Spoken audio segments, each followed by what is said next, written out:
Persik nih. Setelah pemeriksaan itu gimana rasanya, Pak? Saya alhamdulillah senang banget. Ya, tidur nyenyak. Terus juga banyak orang-orang yang nggak suka sama dia juga selalu mensupport saya gitu kan. Bang Ipul gimana ya kelanjutannya?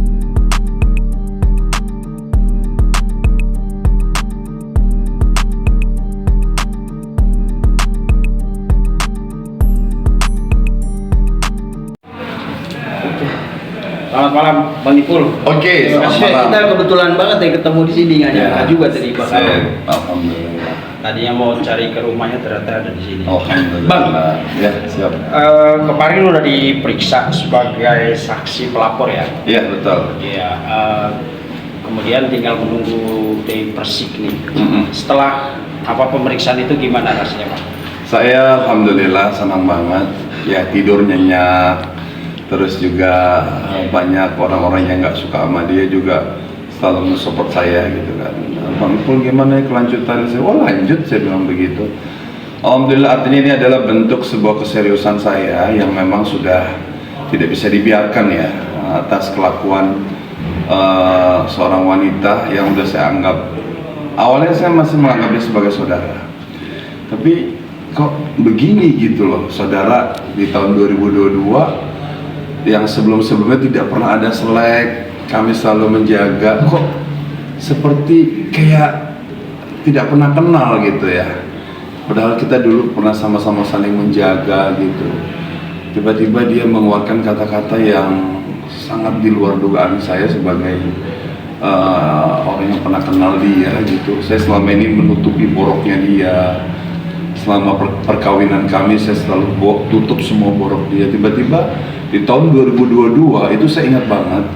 Itu saya waktu itu umroh kalau nggak salah. Umroh itu, mohon maaf lagi masih masa Covid 2021. Saya lagi di Tanah Suci Haram. Tiba-tiba dia bersama mantan suaminya itu ngejelek-jelekin saya, mantan suami yang ketiga yang sekarang udah cerai, di podcastnya Ruben Onsu. Dia menyatakan bahwa yaitu seperti yang saya bilang tadi, seolah-olah rumah tangga kami itu bercerai gara-gara saya nggak normal gitu loh. Nah, saya di situ kecewa, padahal kami bercerai bukan gara-gara itu. Nah, itu saya tangetin aja gitu, saya tandain lah ibaratnya. Itu tahun 2021 dia udah mulai mencari-cari masalah ya dengan menfitnah saya. Terus tiba-tiba di tahun 2022 dia bikin ulah lagi gitu ya. Dia banyak sekali dikatain sama netizen tuh dia tuh mandul ya. Akhirnya kenapa dia harus berbohong gitu kan? Kenapa nggak terus terang aja bilang saya tidak mandul, saya pernah menikah, saya pernah punya anak keguguran dari Bang Saiful Jamil. Tinggal ngomong begitu aja gitu loh. Makanya ini akibat dari sebuah kebohongan akhirnya merugikan diri dia sendiri ya. Coba kalau dia nggak menutupi masa bahagia kami berdua dulu, pernikahan tahun 2005 dan 2008 ya, pasti ini juga tidak akan kayak yang seperti sekarang ini gitu kan. Terus ya akhirnya saya juga sebagai manusia biasa nggak kuat lah gitu kan.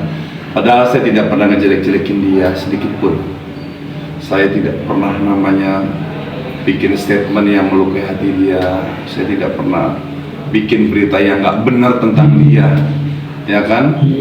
Semua saya tutup rapat. Bahkan kejadian KDRT pun yang dia lakukan terhadap saya juga saya tutup rapat gitu. Nah, tiba-tiba di tahun 2022 dia menuduh mantan suaminya KDRT. Nah, tinggal dipilih aja nih tuh, mantan suaminya cap cip cup yang KDRT, gue, Angga, atau si Aldi. Tinggal pilih cap cip cup siapa KDRT ya kan. Kalau memang ditujukan kepada saya tentang KDRT itu ya, berarti dia sudah fitnah. Saya tidak pernah meng-KDRT dia sedikit pun. Luka itu yang di mata itu akibat saya itu nggak tahan. Bertahun-tahun saya itu dipukulin sama dia ya kan. Akhirnya saya saking nggak tahan itu saya ngelawan. Tadinya saya setiap dipukulin nggak pernah ngelawan. Tahun pertama nggak pernah ngelawan. Bayangkan selama bertahun-tahun saya di KDRT ya kan, sama dia ini bertahun-tahun gitu. Akhirnya saya saking nggak kuat, saya melawan, itu bentuk perlawanan gitu loh. Gitu. Jadi akhirnya lama-lama kesini kok makin ngawur gitu loh, makin makin ngaco gitu ya statement dia. Pokoknya bener-bener kayak bukan dia yang dulu gitu.